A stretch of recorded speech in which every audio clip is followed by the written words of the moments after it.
Welcome to the Three Old Goalies podcast, a Delusion Group podcast. The Three Old Goalies, we need your help. The Three Old Goalies are looking for sponsors. Reach out to us on social media or email.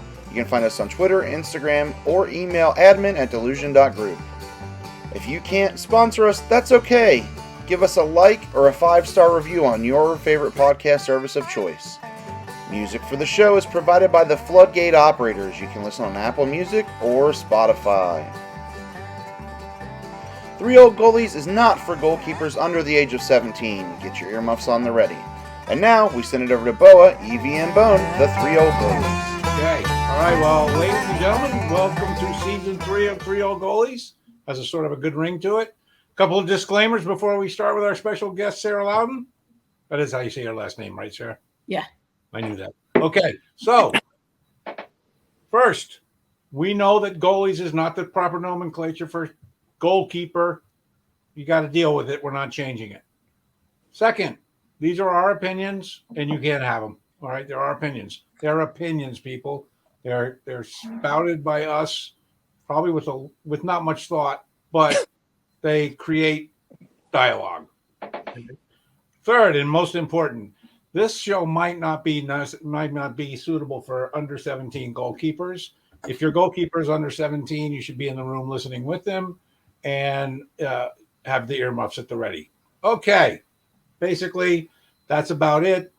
We are joined tonight by Sarah Lowdon, and as you'll notice, we've had female guests on for the last 3 or 4 weeks because obviously the World Cup's going on, and there's not much to talk about this week. But we're going to do our best and sort of muddle through it, as they say in the Christmas Carol. So, Sarah, welcome. Thank you for joining us.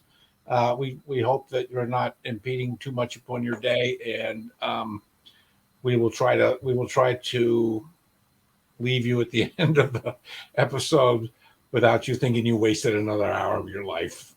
Appreciate the opportunity to be here. Yeah. So thank you for joining us. We appreciate it. Thanks for the opportunity. And without further ado, if I can get rid of this stuff, without further ado, we will turn it over to Greg Deutsch for the historical question and answer segment. Award-winning. How are you? Award-winning. I like that. Welcome, Sarah. Thank you. Took us a little while to connect, but I'm glad we did. In case you don't know, she is the assistant coach for the Houston Dash of the NWSL. Her second stint, in case you didn't know that as well, which we'll get into. So again, welcome. Little background, guys. Mr. John Boa, she grew up and played for Newcastle.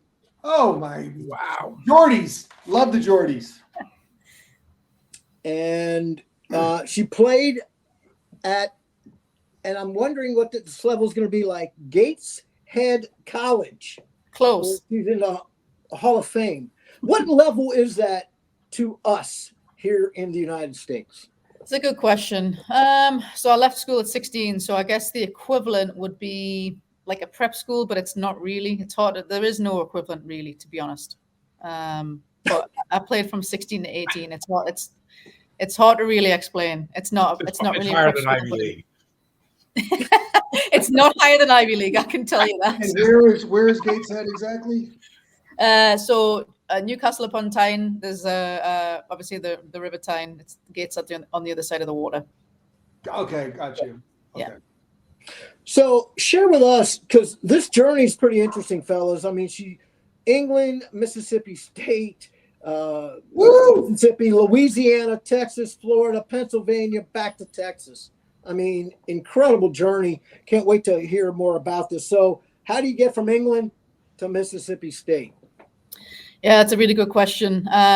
Basically, just bought a really old camcorder back in the day, started recording highlights, put some Rocky music into it, and then kind of created a DVD and sent it around to, I worked at a shoe shop at the time, and I think I was making £3.25, which we always make jokes now, like as a family and with my friends, that we wouldn't roll out of bed for that right now. But yeah, so I worked at the shoe shop, £3.25 an hour, and every time I used to get paid, I used to just basically use the money to try and send DVDs to the US. Ended up at Mississippi State, was there a year. SEC soccer, obviously, different level compared to where I was coming from in terms of speed of play and athleticism. So wasn't quite at the cut at that point. Didn't have much time to develop, as you know, in college soccer, especially at that level when you're trying to win games. So ended up moving to Lake Charles, Louisiana, and went to McNeese State University, which is obviously a smaller Division I school. So got a different experience. What Plus, was plus it by the only way, to- Bo, sorry to interrupt here. She went from Newcastle to Starkville, Yes. and then immediately was like, "I'll take the £3.20. Thank you very much. I want to go home." Well, what's funny is when I first came to America, the flight, so I flew from Newcastle to London, yeah, and then London over to Atlanta. And when I landed in Atlanta, obviously I had to take a flight to Starkville, and the flight was just me in a circus. So that was my first experience. This is terrible. We shouldn't be doing this, but yeah. That sounds like U.S. soccer. Yeah. Okay, sorry. It's okay. No, hey, this is what we do at the show, right? Evie? Just being a circus. So In a circus, yep. was it between Mississippi State and somebody else, or what did it come down to? Why did you choose Mississippi State? To be honest, it's an interesting question, and maybe if there's the parents that listen to this, I think I chased the money. I didn't have the opportunity to visit. There was an opportunity at the time to come over to Mississippi and look at the school, but my granddad had just died at the time, and it wasn't ideal timing, so I didn't end up taking that flight. Which, when I look back now, I didn't have that opportunity. I didn't take the opportunity, I guess, to visit, and it just wasn't the right fit. But there was other schools, VCU, Virginia Commonwealth, and a couple of others. I can't remember off the top of my head. I think one was Lamar University in Beaumont, Texas. But at the end, I just chased the money, and not the right thing to do when you look back. But at the time, I didn't have any money, so it was the right thing at the right time. But glad it worked out in the end. And then share with us how you end up, of all places, McNeese State. I mean, that's, a lot of people don't even know where it is. It's in Louisiana, certainly a mid-major. So share us how you go from Starkville down to there. Lake Charles, right? Yeah, Yeah, Lake Charles, exactly. Yeah, Lucinda Williams song. Oh, there you go. Yeah. No, I basically had a friend in the Southern Conference and had been recruited by a couple of schools in that conference. Obviously, it's no longer formed, but yeah, basically ended up just kind of knowing that conference and reached out to some coaches and McNeese a bit. And to be honest, it was a great experience in terms of what I got out of it. I think I'm a coach. I always wanted to be a coach, but I think just going through the experience at Mississippi State and kind of being a small fish in a massive pond, and then kind of being a bigger fish in a smaller pond, just got both experiences. Yeah, you mentioned you always wanted to be a coach. When did you know that you wanted to be a coach? Really. Did you think the path would be take you in all these places that you've been in? Yeah, it's a good question. I think really young. I mean, I was obsessed with Newcastle United when I was younger. Kind of got dragged up around the game and was a massive Bobby Robson fan, Kevin Keegan. Oh. Like I had a terrapin called. We had two terrapins, one called Kevin and one called Keegan. But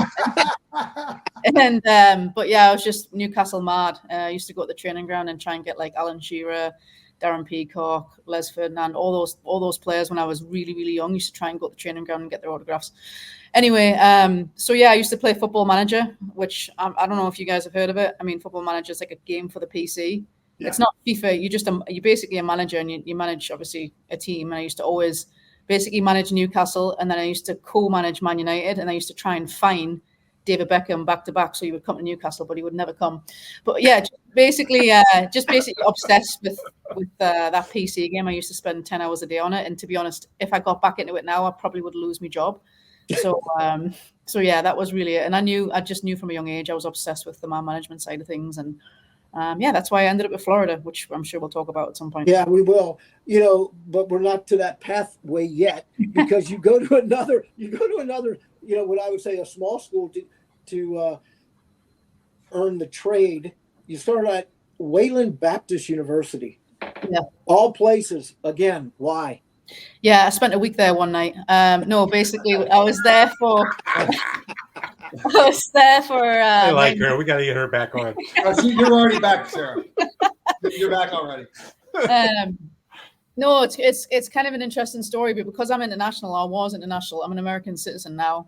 You can't tell because I don't really have the American twang, perhaps, but yeah, basically, like I didn't have all the paperwork, and obviously you have to go through the whole international process. And so, to be honest, there was universities that I spoke to try and get assistant positions, but once it came down to it, and they realized that you were from the UK and like you didn't have the paperwork, and they weren't able to sponsor because of funding, I ended up going to Wayland, and they were willing to do it. I don't think they kind of understood what it all entailed, so I ended up paying my way for an interview. I just paid for a flight up there.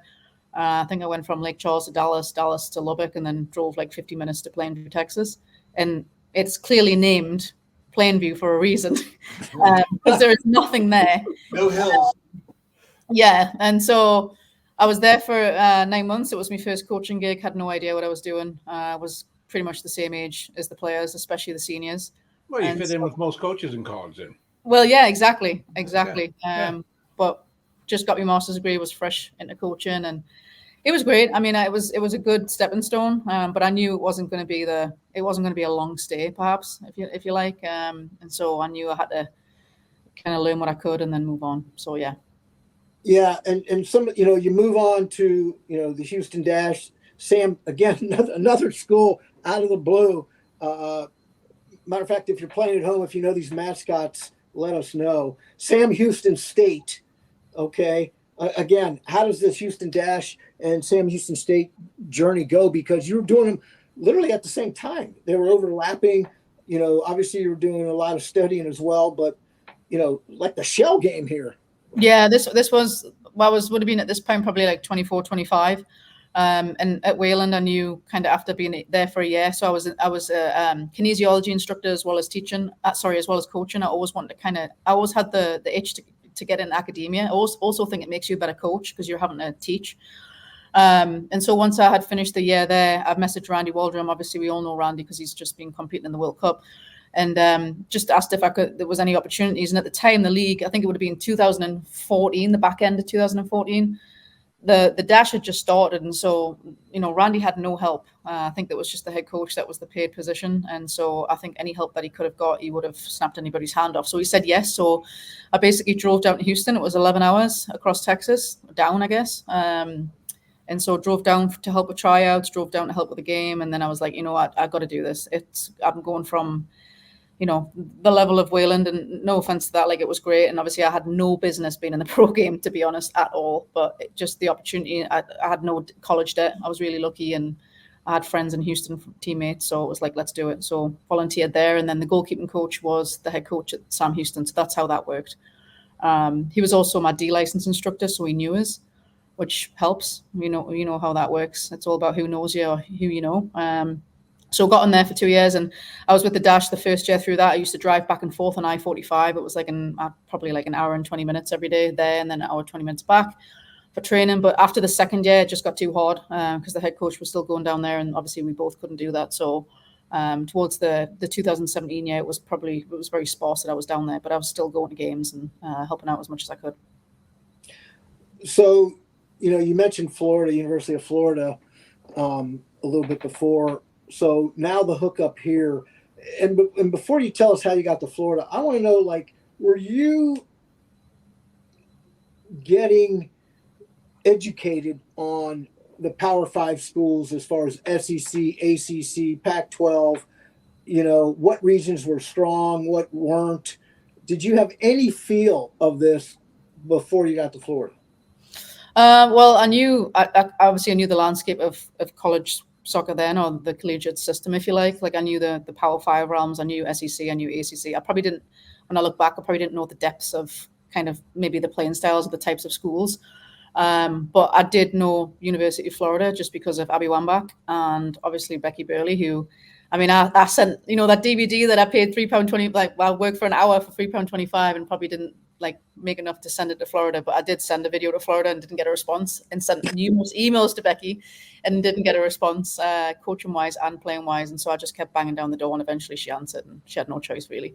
So I just kept emailing her, and eventually I went to probably jumping ahead here, but went to an event that I knew she'd be at, so she was cornered, so she didn't have a choice but to respond. We laugh about that now. So you were there 4 years. And fellas, I don't know if you know this, but she wrote a book. She wrote a book. Yeah. A very short book. I mean, it's very, very short. So at Florida, she was the title she had was the director of operations, which we're going to get into a little bit. But the book was basically with Becky, about Becky, sort of the perspective of her sharing what she knew with Sarah. And the title is A Desk and a Chair, Investing in the Next Generation of Leaders. So share with us, why you wanted to write that book and what would people get out of it? Yeah, well, the first thing is when I went to Florida, there was no director of ops position available because they had just hired one. So when I was trying to figure out how we're going to make it work, me and Becky were trying to figure out how we're going to make it work. We looked at like various positions. Like we looked at honestly, like it sounds silly, but we looked at positions in the cafeteria. We looked at positions as a janitor, and we actually came up with being an equipment manager. So I was actually the kit woman for 2.5 years. We just extended it as long as possible because I already had a master's degree. So I ended up getting a second master's degree and just kind of did the minimum hours and as much time as there as I could. And then the director of ops position came available. But yeah, I wrote the book just because Becky was retiring, and I like that plug. Nobody should buy it. I can send it to you. It's only on Amazon. I'm not there to make money. It's only on Amazon just to laugh and share it with everybody. That's fantastic. We know Becky really well. Yeah. So she's been on the show, right? You've been on the show, and You've been on the show. Actually, I'm going to interrupt you real quick. Evie and John, I got to deal with my dog right now. So unfortunately, Michelle's not here, so I'll be right back. So take over here, fellas. Well, yeah, go ahead. Sarah is actually the second author we've had on Three Old Goalies. Yeah. Pat Johnson was on, so I mean, we're cultured. John Grisham played goalkeeper at Old Miss. Yeah. But we haven't had him on Three Old Goalies yet. Tom Clancy's dead, so that's the second one, Sarah. Yeah, there you go. Yeah. Wow. Sarah, I'm from Mississippi, which explains my encyclopedic knowledge of football. But yeah, I have some buddies that played American football there at Mississippi State, big time. What did you think of that the first time you saw an SEC football game? We had the Cowgirls, and it was like really obnoxious. It was right in my ear. But, I mean, it's unbelievable. Like, it's so funny because people back in England are like, even me to this day still can't wrap my head around. You've got amateur athletes down there, and you've got 90 to 100,000 people packed in a stadium. But no, I mean, unbelievable. SEC, Florida, Mississippi State, LSU, I've done it all. Obviously, being in Louisiana, like LSU is obviously a very unique environment. Penn State was a unique environment when I was there too. But yeah, Florida and Mississippi State, those were some games that I went to a lot. And they only so here's the question I want to ask. You go from Newcastle to Starkville for preseason, I assume, correct? Yes. How was that? Hot. Yeah, really hot. But I was really fit because I was a freshman and I was very keen. So right. I was really fit. But yeah, I mean, again, like the heat in general, like, I mean, I'm in Houston now, so obviously the heat, it's like 100, over 100 every day. But yeah, the heat, you never get used to that, playing in that. Even going to Louisiana, it's much more humid. Oh, yes. But yeah. I drink a lot of water. So what made you want to leave to go to Penn State? How did you find out about Penn State? I'm sure, Becky was very supportive of you as you did this, but again, why Penn State? Well, there was opportunities throughout the 4 years of Florida. I think like within 6 months of being in Florida, there was an Ivy League school and another school. Well, it was in Hawaii, which, I mean, that's great. But at just like Starkville. Exactly. My parents were like, take it, it's Hawaii. But no, there was opportunities, but I felt like I had just got to Florida, and I just felt like I'm a very loyal person. So I felt like I just felt like I had so much to give. And within 6 months, I wasn't a shell of what I could give. And so, Penn State was obviously with Becky retiring. We knew that was happening, obviously, with the book. And so I just needed one more step before the next opportunity. And I basically took a risk. Instead of waiting for the summer cycle or carousel to open, I decided just to commit to somewhere that I knew that would be completely different to Florida in a great way. Obviously, Becky and Erica are similar in terms of like the leaders that they are, the core values that they have, but they run the programs very different. And I knew that. And so that was one of the reasons why I wanted to go there, was to kind of have it was 9 months or 8 months to get, the last experience, and if you like, before I kind of go do it on my own. Because a lot of people were like, how long are you going to stay, kind of hidden, basically, and you should go do it yourself, or you should go kind of, be a first assistant or assistant somewhere else. So went there as a volunteer and learned so much in the 8 to 9 months that I was there. And then I knew from there that I would just be patient and wait for the next opportunity, which was at Houston again. Yeah. Share with us, quote unquote, what did you learn at Penn State that you could share with us that is specific and not vague, and sort of the same things. Obviously you were under Becky a lot more, but maybe 3 things that really stand out from you that you really learned and apply today. Yeah, that's a great question. I think from Becky's program, a lot of it is just person over player. And so it's kind of like one thing that I would say is like, not as a coach, like the emotional control that you have to have, and how like Becky, Vic, and Alan, and how great they were at not letting the environment change who they were. That'd be the first thing. The second part is just, I guess, this has kind of put me on the spot because there's a lot of things that I learned. Yeah, I think the second thing would probably be the people that you surround yourself are your success. And so like the people that work for you are your success. And I think that's one thing that I really admired with Becky is she brought somebody else to her program that she had to manage. And I wasn't the easiest person to manage in the world, I don't think, just because I'm a high achiever and I always want more and I always want to do more. And so I think like the ability just to be able to manage people or people management, if you like, that was something else that I learned, is just she didn't have to do that, but she did. And then the last thing I'd just say with her career, like kind of not getting drunk on the praise because you'd be hungover by the criticism. And so I think that would be the last thing I'd say, is just how she always stayed level through everything. And we obviously had a rough season, I think in 2018. It was kind of the roughest year of Florida's program history, and she never changed. And I think those are the 3 things that I learned from her, Vic and Alan too. And then at Penn State, obviously I was only there 8 to 9 months, but again, I mean, they have the most players in the pro ranks. So they're obviously doing so many good things, but I think for them, like the way they run their program, like specifically, like if you don't know their process glossary, for example, like you don't know the terminologies that they use, you just don't survive in that environment. I think it's very national. Like the stuff that they teach is very aligned with the national team. Obviously, Erica's been ingrained in the national team for years. So I'd say like that was the first thing I learned, is like how to organize, like structurally, how to organize your program and on the soccer side, on the tactical side. I think Florida and Penn State play very differently, or did play very differently, I should say. And so like just seeing a completely different style, like obviously at Florida, like we wanted to play like Man City, and you don't always have the players to play like Man City. Whereas at Penn State, like it just like it feels, and I'm doing like a study right now on Chelsea women, and Penn State plays very similar to Chelsea women. Like you set up on how you're going to win the game. And it might not look the same. It might not be, like we talk about systems or shape. It might not be a 4-3-3. It could be a 3-5-2. So I think just kind of that is probably the biggest lesson that I learned from there, was just kind of how to organizationally set up your structure of your program. And then I would also say, let's think. This is a good question, because I did learn a lot at Penn State. I have probably an 8-page document. Just little things, just in terms of like how the staff that she had, like Erica didn't really do as much as the culture. She kind of left that to her director of leadership, which was different from Becky. Becky obviously ran most of that stuff. And so it's kind of how you can set your staff up differently as well, based on maybe their strengths. Everybody has different strengths and different blind spots. So recognizing that, putting people in their strength zones. And then, the last thing I'd say, I don't know how many that is. That's all good. Yeah. We're going to put you on the spot here, or at least I want to. Big Ten, I know 1 year only. Big Ten versus SEC level. What do you think? One much higher, the same, lower?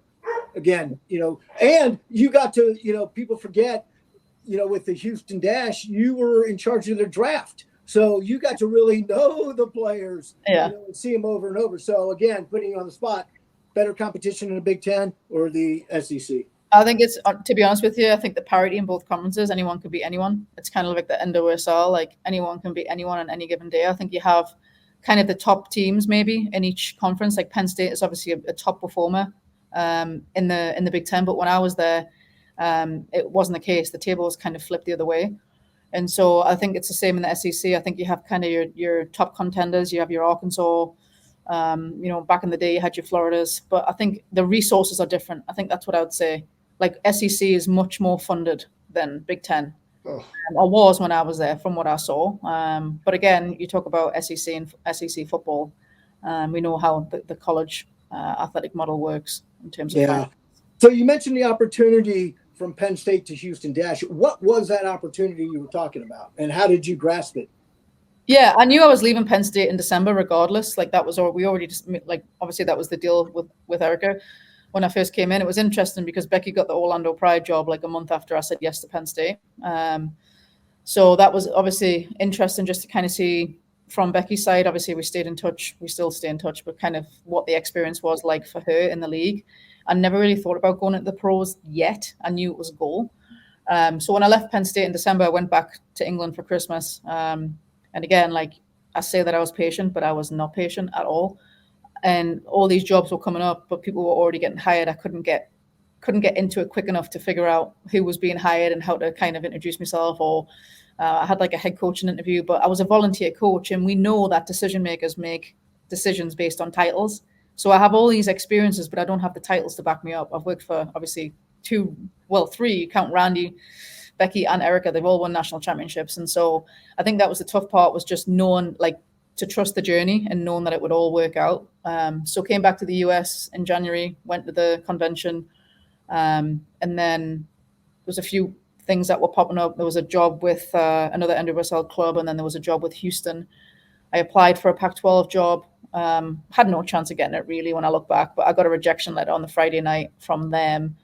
And then on the Saturday, Houston called, as well as another NWSL club. So it was kind of weird how it all worked out. And then from there, it was a no-brainer. I've been with Houston before, and I have a cat named Dash, so it was like, yeah, I'm done. But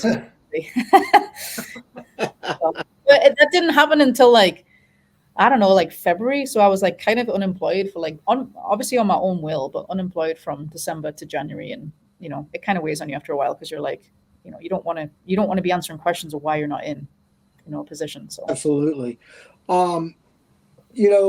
People, I think, forget that last year you were the head coach for a little while. Yeah.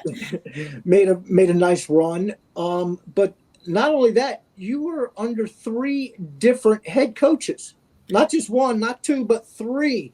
I mean, share the mental aspect of this profession in dealing with, again, 3 is so uncommon. 1, okay, 2, like, whoa, but 3, like, it's an avalanche. Yeah. So what was that experience like? Well, again, imagine going from being an equipment manager to a director of ops to a volunteer coach, and then 6 weeks after you take an assistant job, you're now the head coach of a pro club, in an acting role. But again, it was an acting head coach role. But I go back to like the experiences that I had from Penn State and the experience that I had from Florida. Like, I knew the people that I needed to call. I brought Alan Kirkup in to help. Becky was a consultant for me. So I think straight away I knew what the blind spots I had, or I thought I did. And I tried to surround myself with people that had those experiences and strengths. And so, yeah, I would think I was in charge for 11 games. It was, to be honest with you, it was on the outside, it probably seemed like everything was great, but like as a head coach, you have no idea what it's like to be in that seat unless you're in it. And I think that was the biggest lesson, is just the management. You're going to manage players, but then you've got another 20 staff members that you're also managing. So you've got the high performance department, you've got the medical department, the equipment department, the doctors obviously are fall under medical, but just all these other facets, the operations side of things. And so, and then you're dealing with media, never been involved in a media press conference or whatever, and had no training. So I think the club was just like, all the best. Here's some questions to practice. But yeah, so it was a great experience.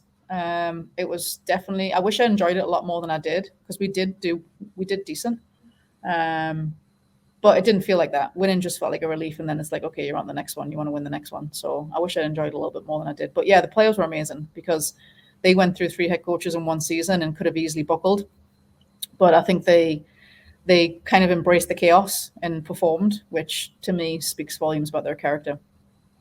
Yeah, I want to share with our listeners. I mean, she has her USSF National A senior coaching license. She's got her United Soccer Premier diploma.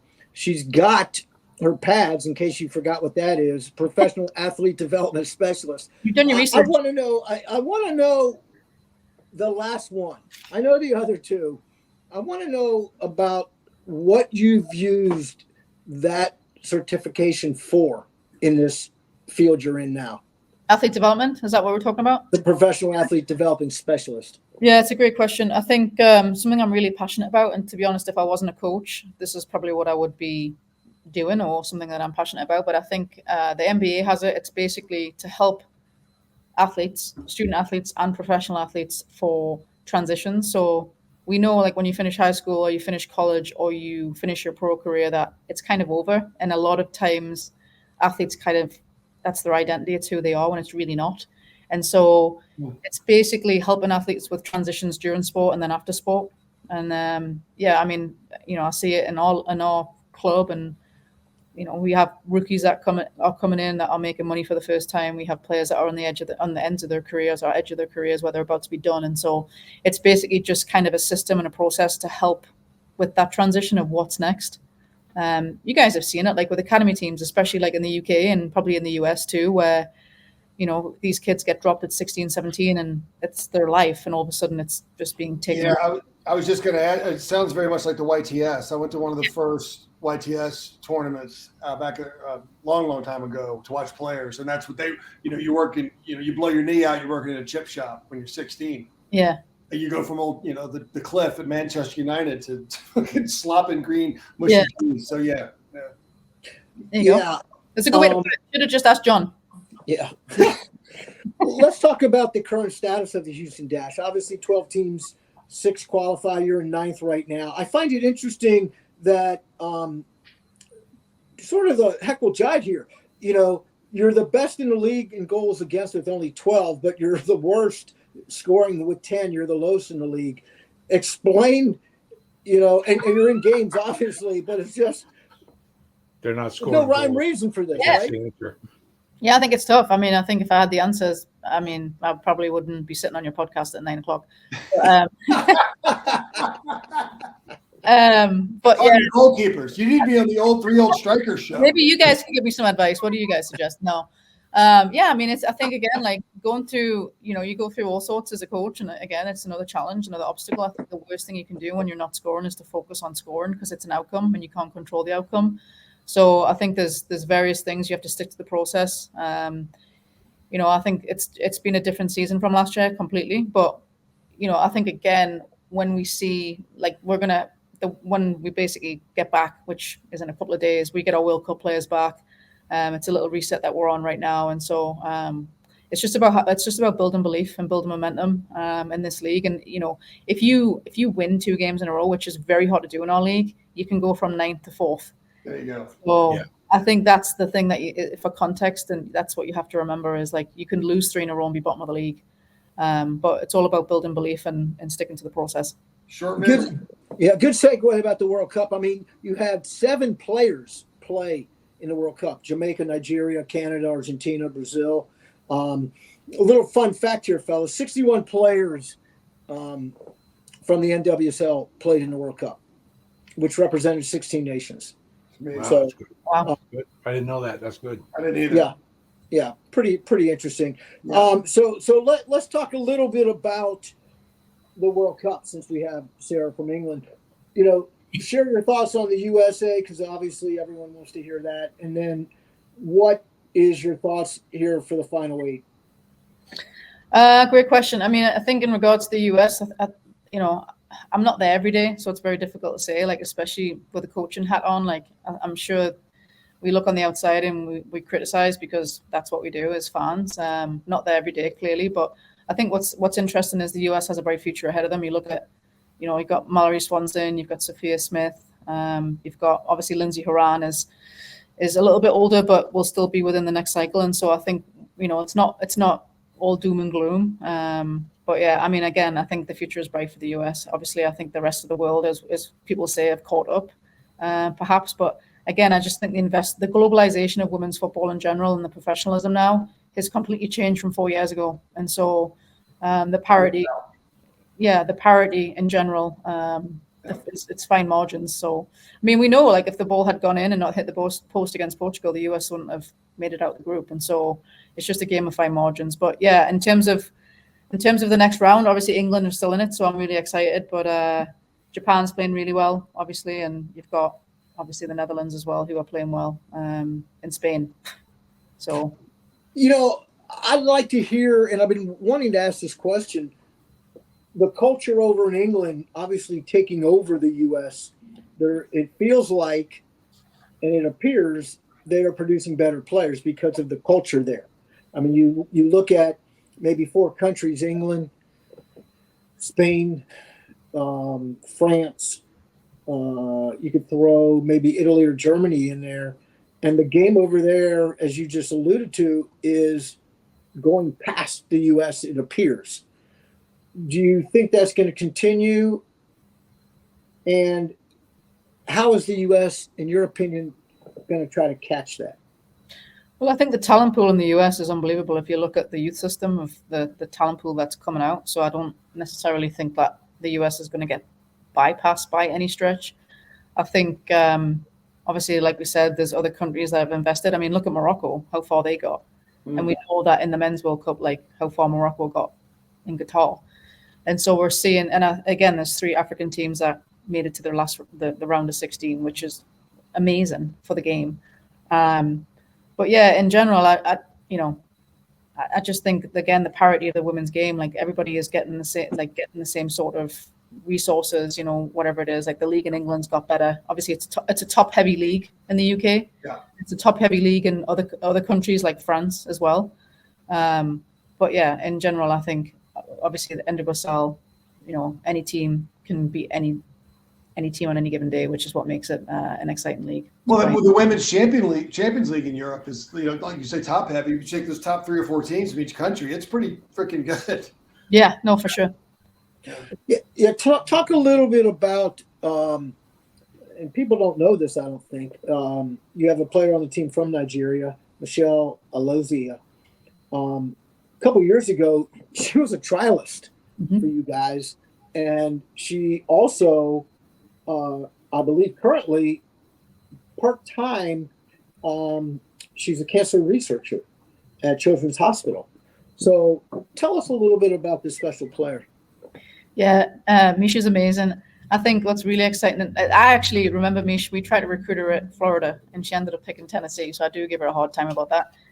But just again, like there's a kind of a funny story where the coach at the time was telling her that she was getting a contract and she kind of blurted out, "No way." But yeah, she's an exciting player to watch. She's dynamic. She can score goals. Obviously, she played right back in the World Cup primarily, which she can do that too. She's very versatile. But yeah, graduated from Yale, works as obviously a part-time researcher and amazing person as well. And we're glad she's ours.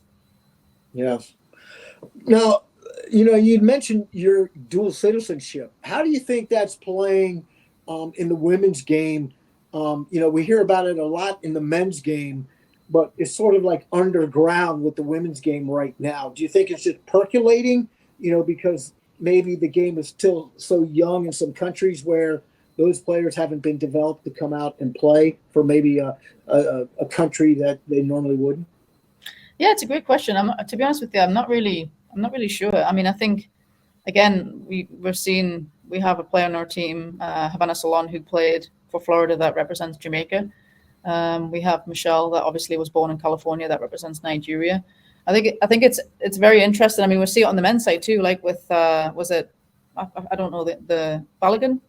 He had the opportunity to represent, was it England or the US? Is that right? Usually we get Germany a lot here because of the base. Yeah. But yeah, I mean, it's interesting. To be honest with you, I don't really have like major experience with it. Obviously, we have a player that also, Diana Ordonez, who represents the US at the youth level and then now represents Mexico at the senior level. Yeah. So, yeah, it's interesting. I'm not like I can't say that I'm an expert in that area per se. My last question is going to be about the expansion in the NWSL. You've seen it. Obviously, three new teams: New England coming on, Salt Lake coming on, San Francisco.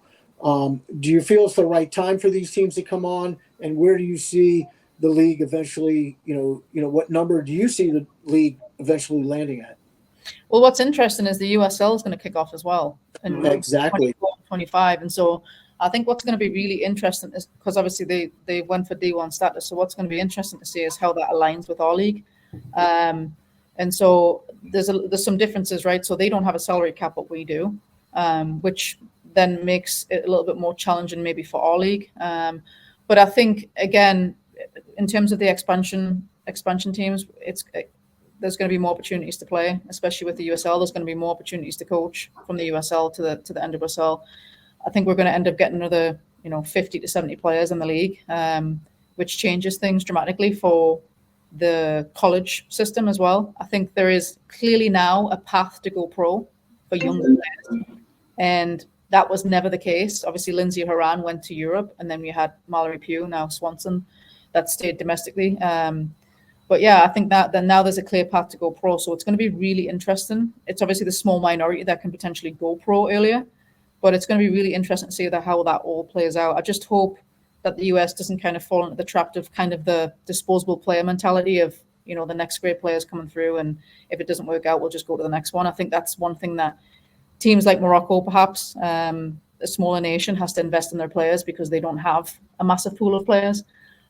So yeah, I think that's maybe something that the US should consider. But it's going to be interesting expansion team-wise to see how it all unfolds. But there's going to be more opportunity, which is only going to be good for the US for the women's game. And do you see yourself involved in any of these head coaching jobs if they? I mean, as far as obviously, you mentioned in the podcast here, you want to achieve higher things. Obviously, this would be that again. You experienced it last year, so my question is obviously, is it in your path to be a head coach? I mean, I think again, I'm really happy in Houston. To be fair, the club has really invested in me. They were very apt to pay for the pro license that I'm on this year. They have supported me in kind of everything that I'm doing on and off the field.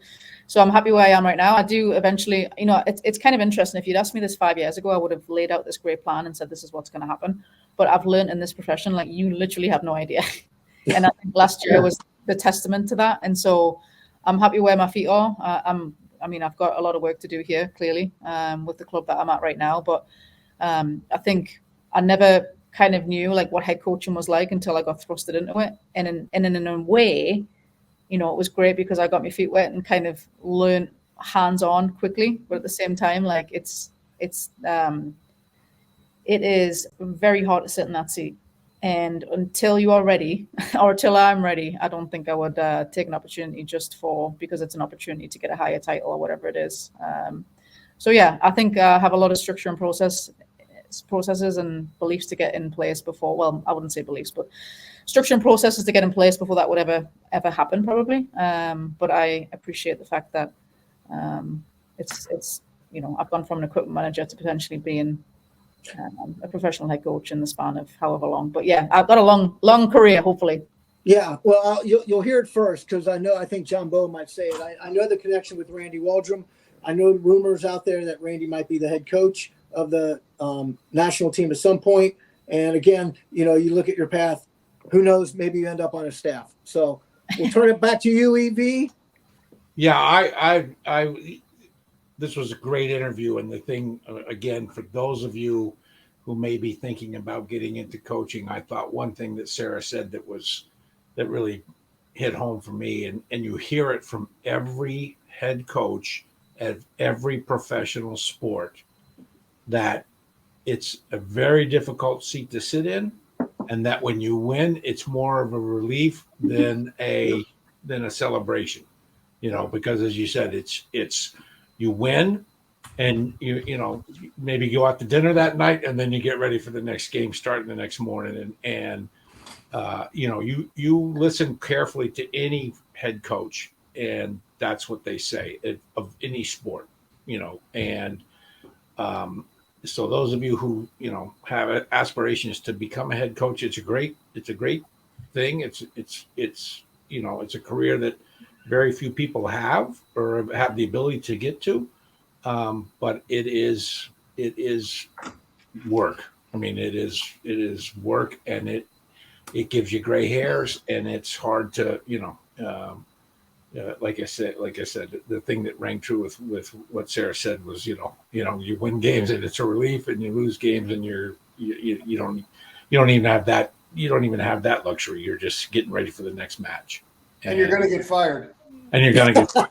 Yeah, it's inevitable. Carlo Ancelotti was fired. Doesn't matter. Jose Mourinho was fired. Yeah. You're going to get fired. Yeah, and everybody knows better than you, right? Everybody you talk to is like, oh, come on, you did this wrong, you did that wrong, but it's almost a thankless job, but you get paid well for it, not necessarily in the NWSL at this point, but in other sports. So, I thought that was great, but this was a great interview because it again, obviously, I guess we're pulling for England now because Sarah's on, and we got to be good hosts. But I think this World Cup has illustrated there's definitely parity coming, and I think the key to the U.S. one of the keys is as Sarah mentioned, we have an immense talent pool. How do we harness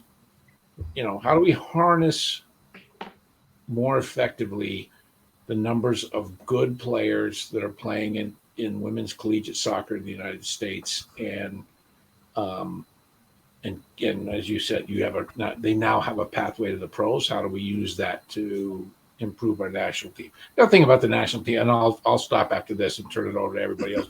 The other thing about the national team is, I believe that the days in sport of teams, the old Edmonton Oilers winning 4 in a row, the Bulls winning 5 in a row. I think those days are gone.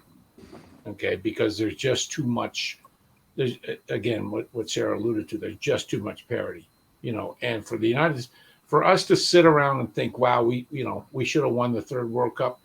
It would have been nice, but I don't know. I mean, I didn't feel confident that the odds were even in our favor to do that. I don't know about you guys, yeah, we've got a good team, but that's hard to do. It's the old thing. You remember when you're coaching, like, yeah, we had to play those guys 3 times this year. It's always difficult to play somebody 3 times in a season. Yeah. It's always difficult to to win 3 in a row at whatever you're doing. And so, I think it's just the natural sort of cycle of sport now.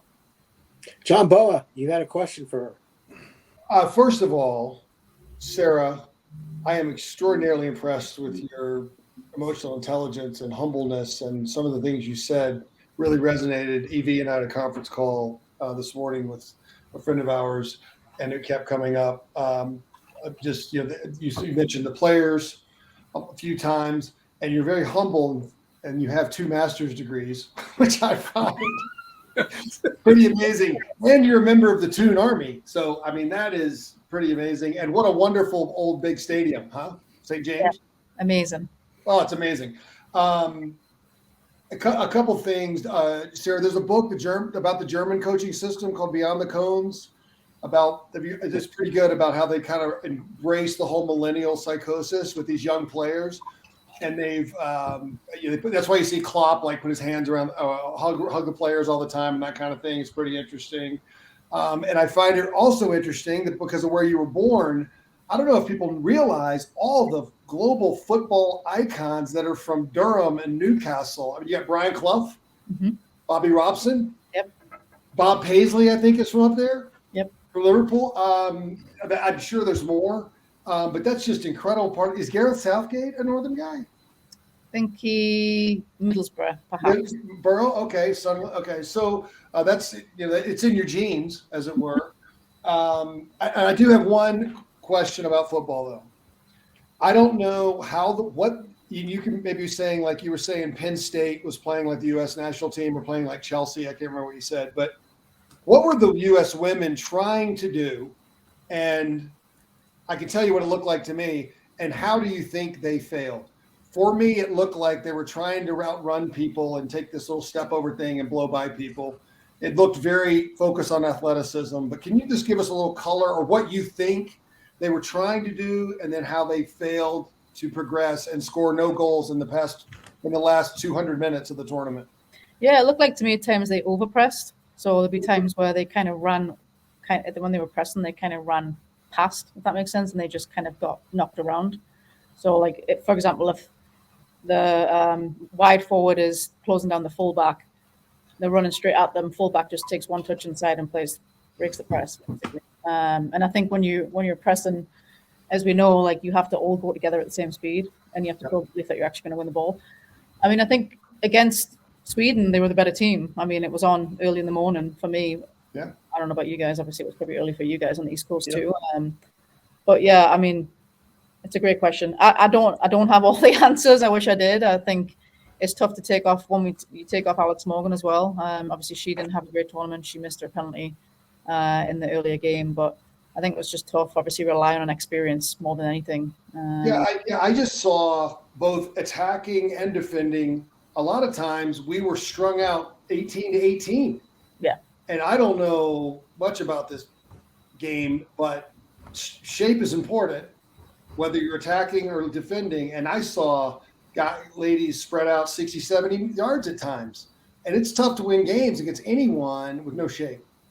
Yeah, no, I agree with that for sure. Yeah, definitely have to have a shape. I'm sure that wasn't the intention. I'm sure they had a shape. Sure. But yeah, I think it's tough, especially if you can't keep the ball. Gotta keep the ball. Yeah, for sure. But thank you very much. That was really impressive. That was great. I have a random question. It's not, well, I guess it's not random because I do know a little bit about the Dash because I watch quite a bit of the NWSL. When you were coaching in 2022 and you had that 6-game unbeaten streak in that first 8, like in that stretch, were you like, we're never going to lose again?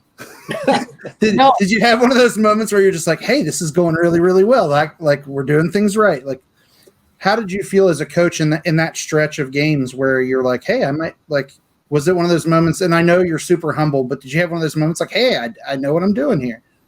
To be totally honest with you, I had no idea that we were the Angel City game, that we were 6 games unbeaten at the end. Our media person told me, and I was like, really? And I had to, because I remember after the San Diego game at home, we went to Kansas and won 2-0.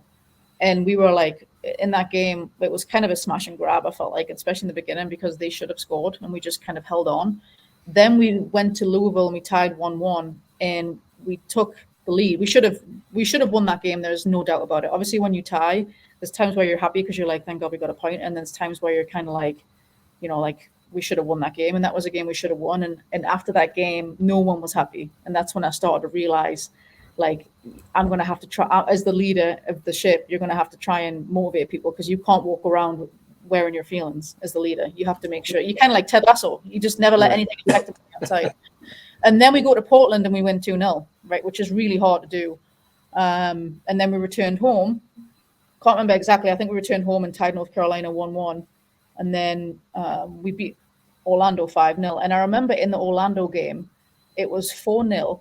And it was like in the 80th minute, and I was still standing up and coaching. And one of the assistants turned around to me and said, "You're not losing the game. You can sit down." And I was like, "Oh, yeah, you're right." Like I had no perspective at all. I was just kind of tunnel vision.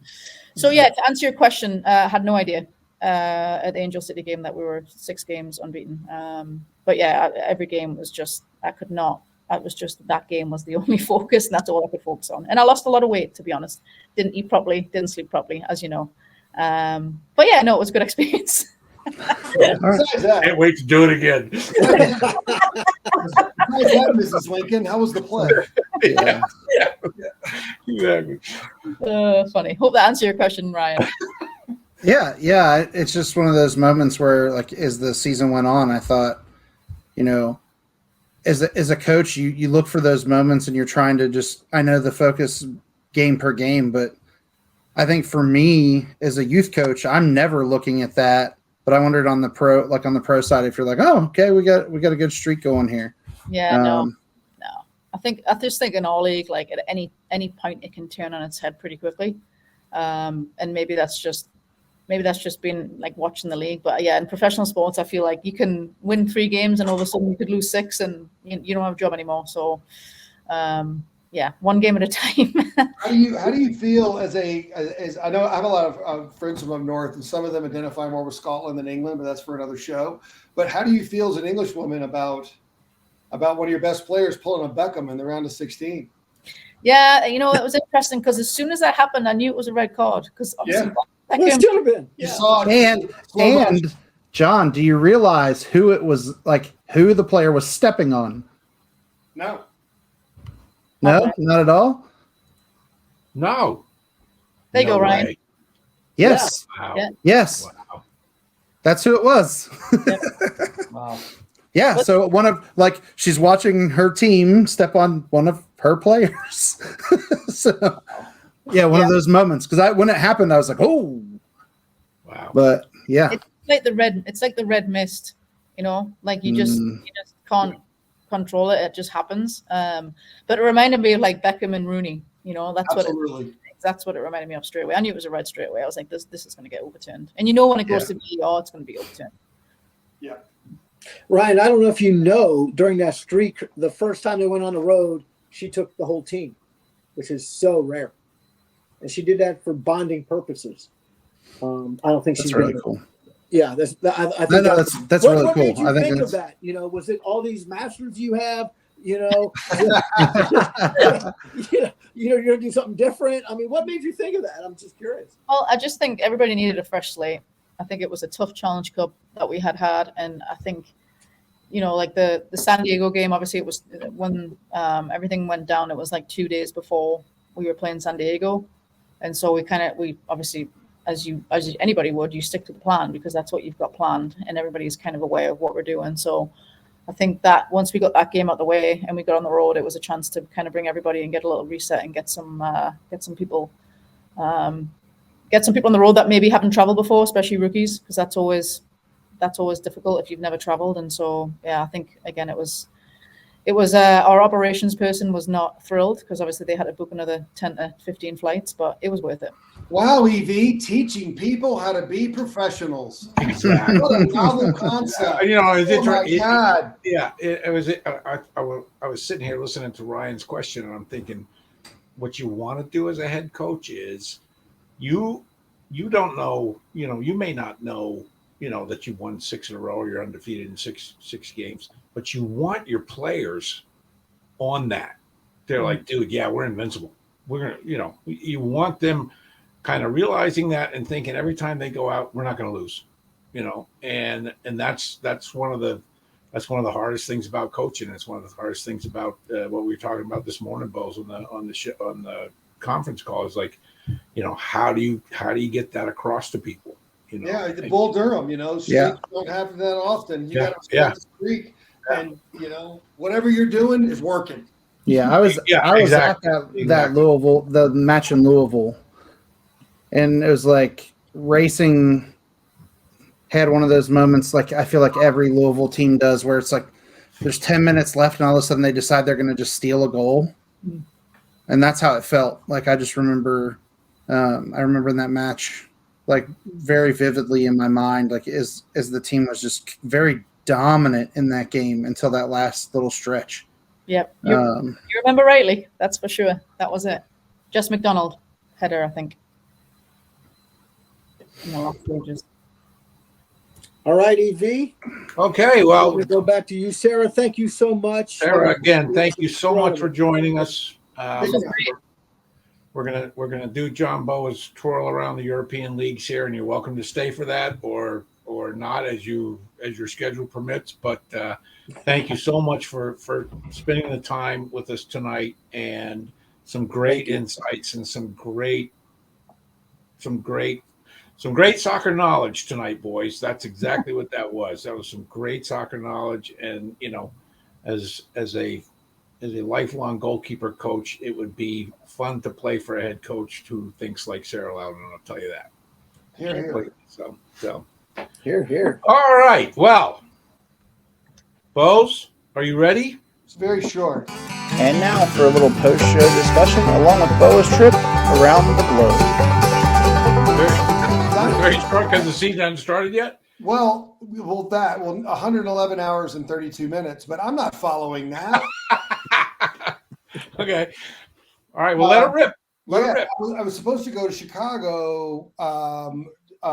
We have this tradition where we always get together the first weekend of the season, a bunch of buddies, usually a guy from Sheffield, actually, Sarah, and some other dudes. But it got canceled. Well, Sarah may not know your Liverpool connections. Oh yeah, Sarah, I like being a redneck.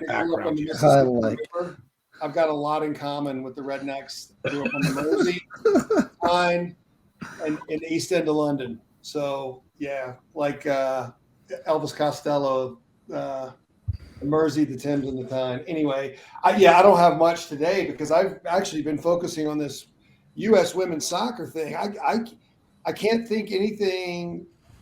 We touched on this the last show about what is an analogy of an upset that would be if the U.S. women did not get out of their group, which almost happened because, as Sarah said, that ball hit the post against Portugal. That was a goal any other day. And I love the fact that the young lady took that ball early.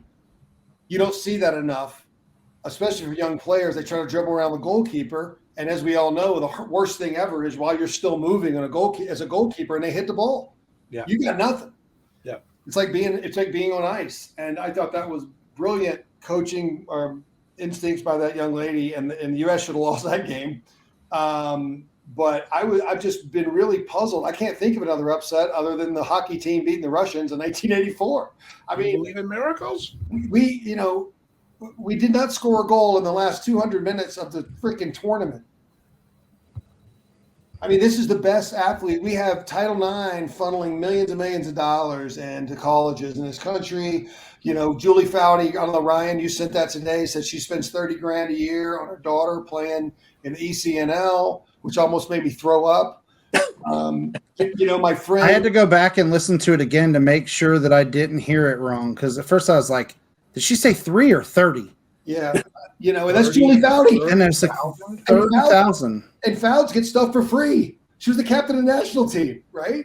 Yeah. You know what ECNL is? You know who ECNL has served the best? Whoever owns ECNL. You know who ECNL other than ECNL? No. Southwest Airlines. Oh, maybe. No, seriously, think about it. If you're going to an ECNL tournament, you're flying Southwest Airlines because that's the easiest way to put your team on a plane. That's true. And they should have their own airplane. They should have an ECNL Southwest, painted airplane. Maybe the MLS should model itself after the ECNL women. Perhaps. Yeah. Sorry, we interrupted. Go ahead. No. I'm flabbergasted. I can't. You got to figure out a way to win. There were numerous dozens of times, and I only watched one game bell to bell, and that was the second one, I think, but because it was on at 9:00 here in the mountains. But the amount of time that our players in the middle of the park had on the ball, I mean, if you would have given that to Paul Scholes or a Julie Foudy or a Michelle Patini, they could have created the Garden of Eden like God did in 7 days. There it is. The amount of time, and I'm talking 6, 7, 8 touches, and then passing the ball 8 yards. And the other problem though, John, was no diagonal balls.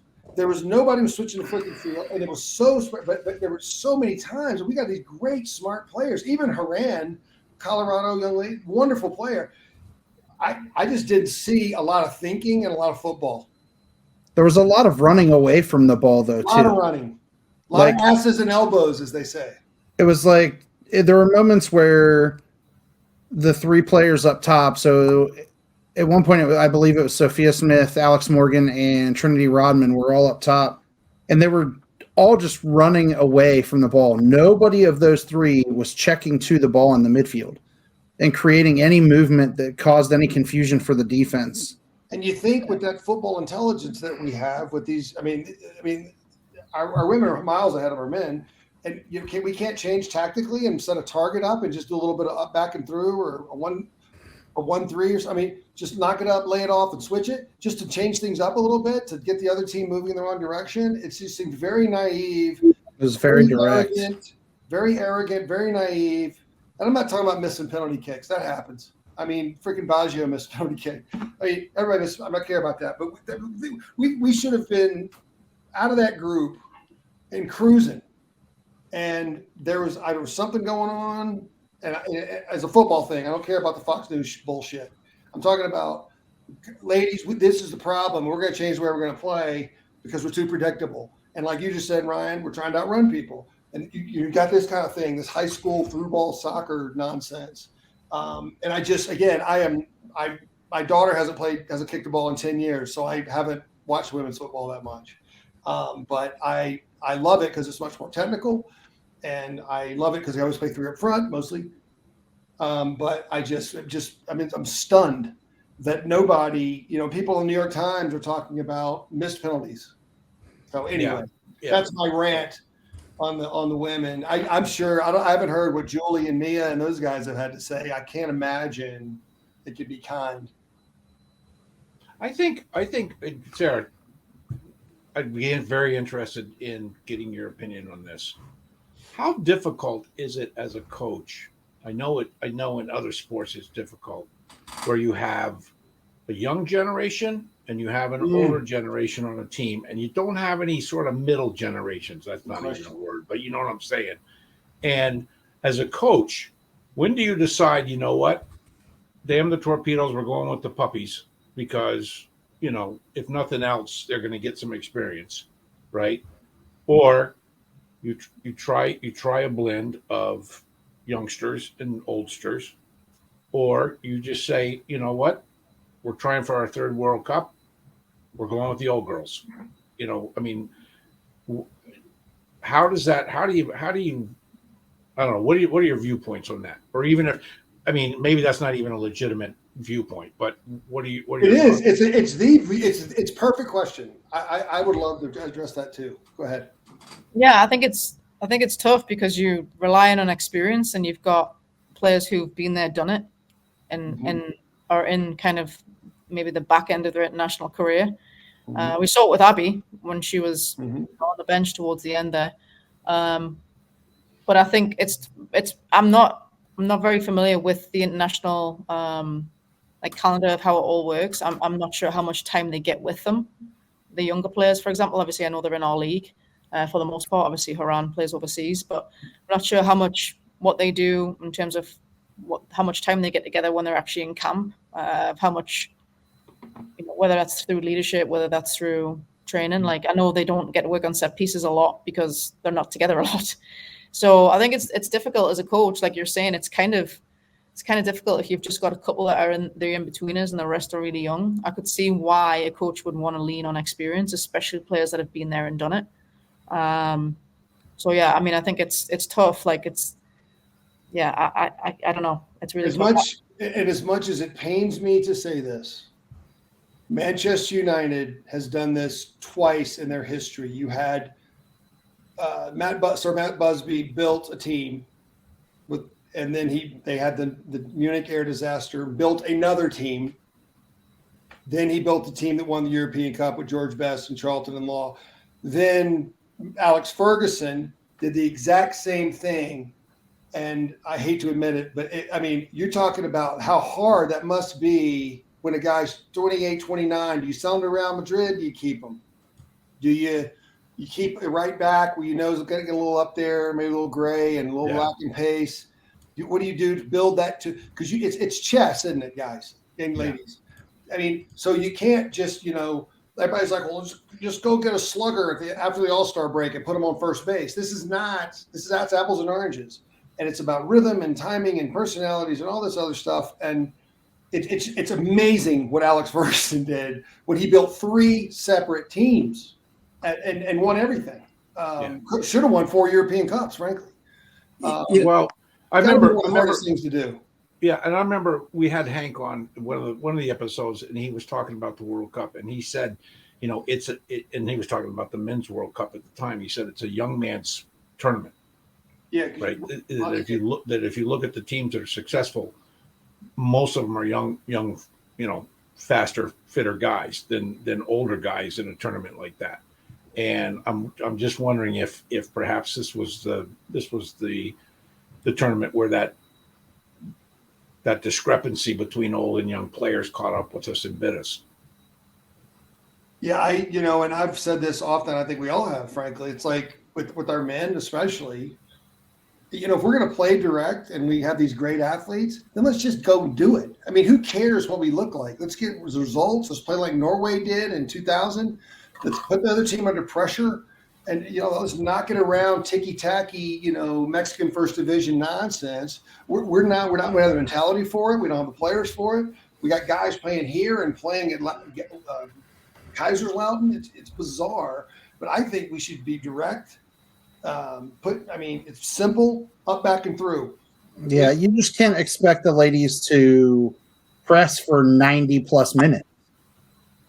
Like there was a lot of the same players pressuring for the entirety of the match. That Holland game, those ladies were wasted. In the halfway through the first half, they were gone. I mean, it was up and down.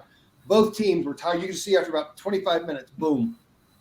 All right, so this is the 3 old goalies. So let's get some opinions here. The Swedish keeper, she made some outstanding saves. We'll start with you, Sarah. I personally think you got a good keeper. They're going to make those saves. Yeah, I think Musovic though, like she plays for Chelsea again. I said before I'm doing a study on Chelsea, and they play Champions League. She fights with Katrin Berger for the top spot, and I think again, yes, she makes those saves, but I think there's also something to be said with the pressure of doing it on the world stage. But yeah, for sure. But world-class keeper for sure. And like I said, I think she's in a club environment where she's thriving too. She came in at the tournament in form.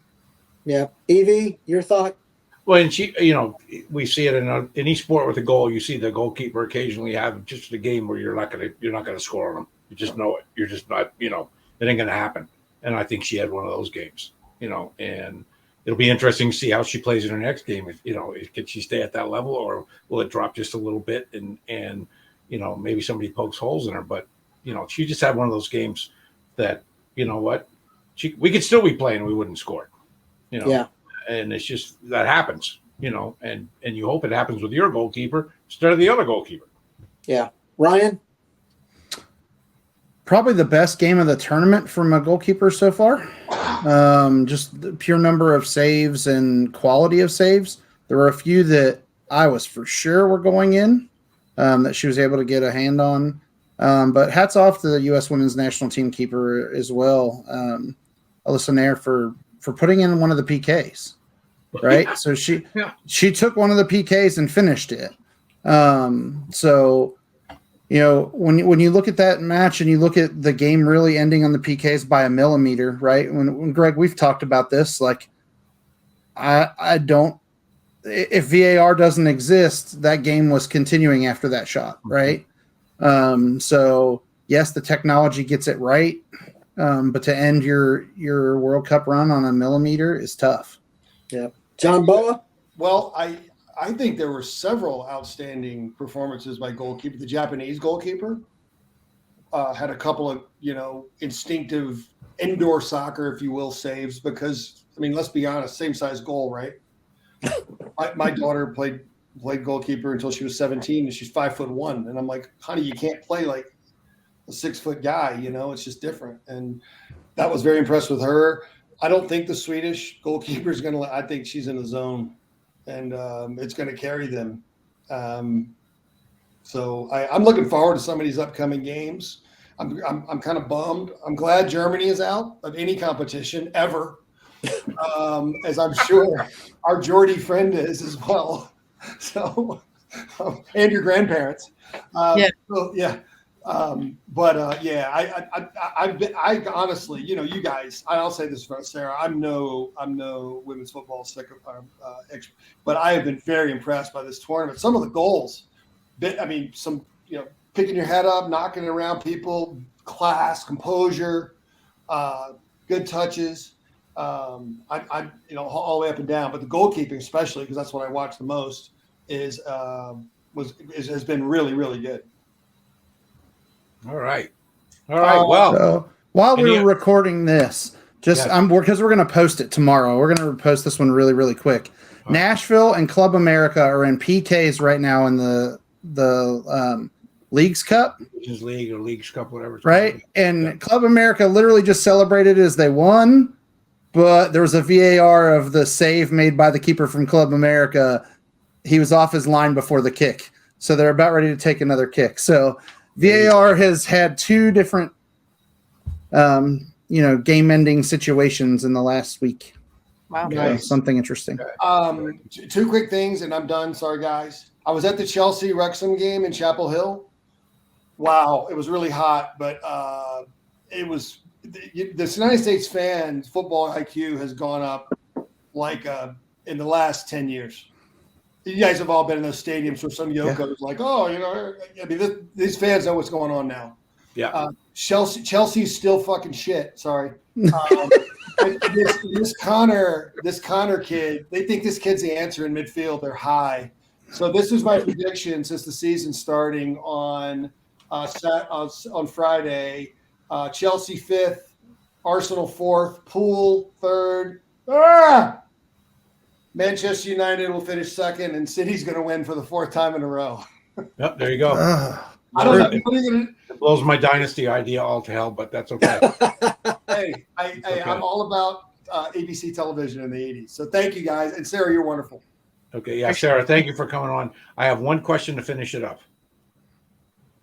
Are Kevin and Keegan still alive? No, they're not. They're long gone. Oh, okay. I thought you were going to ask me who was going to win the World Cup there, but there we go. No, that's not important. Go ahead. Yeah, two turtles named Kevin and Keegan. Yeah, you're gonna select England at this point, right? Like that's exactly. Ryan's got it right. I mean, that was my pick from the jump. There you go. So I know I took some heat on Twitter for that, but it's fine. Yeah, I'm supposed to be a homer, They're in position to do it, and they're playing well in spite of they got injuries and talk about fighting spirit. There you go.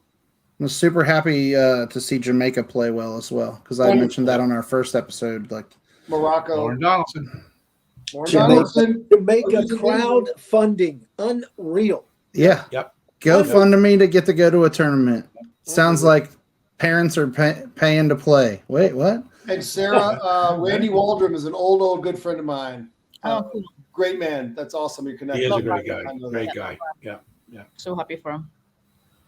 All right, guys. Well, thank you very much, ladies and gentlemen. Thank you for spending time with us. Our illustrious guest, Sarah Lowdon, was brilliant tonight. We got to have her back on. Sarah, good luck with the rest of the season. And as you say, you win 2 games, you're in 4th. And so that's great. So. Exactly. Thank you, guys. I appreciate it. All right, Thanks, guys. Okay. Thanks for listening and watching the 3 Old Goalies. Be sure to join us next time. Like, subscribe so you don't miss out on any of our great content. You can follow us on Instagram or Twitter. Can't get enough of the 3 Old Goalies? Be sure to check us out at www.3oldgoalies.com.